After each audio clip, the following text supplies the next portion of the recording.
ஈரானின் அணுசக்தி திட்டத்தை பொறுத்தவரை புத்திசாலித்தனமான தீர்வு வேண்டுமா அல்லது கொடூர தாக்குதல் வேண்டுமா என்பதை அந்நாடு முடிவு செய்ய வேண்டும் என்று அமெரிக்க ஜனாதிபதி டொனால்ட் ட்ரம்ப் தெரிவித்துள்ளார். ஜூசி தி க்ளோத்திங் ஸ்டோர் முழு குடும்பத்தினருக்கும் தேவையான அனைத்து ஆடை அணிகலன்களையும் ஒரே இடத்தில் கொள்வனவு செய்யுங்கள். அனைவருக்கும் ட்ரெண்டிங்கான எக்ஸ்க்ளூசிவ் கலெக்ஷன்ஸ் எங்களிடம்.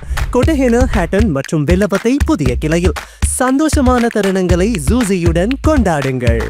ஈரான் அணு ஆயுதங்களை தயாரிப்பதாக அமெரிக்கா குற்றம் சுமத்தி வருகிறது. அணு ஆயுத உற்பத்தியை நிறுத்த வேண்டும் என்றும், இல்லாவிட்டால் கடும் விளைவுகளை சந்திக்க வேண்டி இருக்கும் என்றும் அமெரிக்கா தொடர்ந்து ஈரானை எச்சரித்து வருகிறது. இந்நிலையில் கட்டார் தலைநகர் தோஹா வந்த அமெரிக்க ஜனாதிபதி டொனால்ட் ட்ரம்ப் மன்னர் தமீம் பின் ஹமாத் அல் தானியை சந்தித்து பேச்சுவார்த்தை நடத்தினார். அதைத் தொடர்ந்து வணிக தலைவர்களையும் சந்தித்து பேசினார். அப்போது அவர் ஈரானின் அணுசக்தி திட்டம் தொடர்பாக ஒப்பந்தம் மேற்கொள்வது அல்லது வான்வழி தாக்குதல்களை எதிர்கொள்வது என இரண்டு தீர்வுகள் மாத்திரமே அந்நாட்டுக்கு உள்ளன. பிரச்சினையை மிருகத்தனமான முறையில் அல்லாமல் புத்திசாலித்தனமான முறையில் தீர்க்க முடியுமா என்று பார்க்க விரும்புகிறோம். புத்திசாலித்தனம் அல்லது மிருகத்தனம் என இரண்டு மாத்திரமே உள்ளன. அவை இரண்டு தான் மாற்று வழிகள். ஈரானின் அணுசக்தி திட்டம் தொடர்பாக ராஜதந்திர ஒப்பந்தத்துக்கு கட்டாரின் ஆளும் அமீர்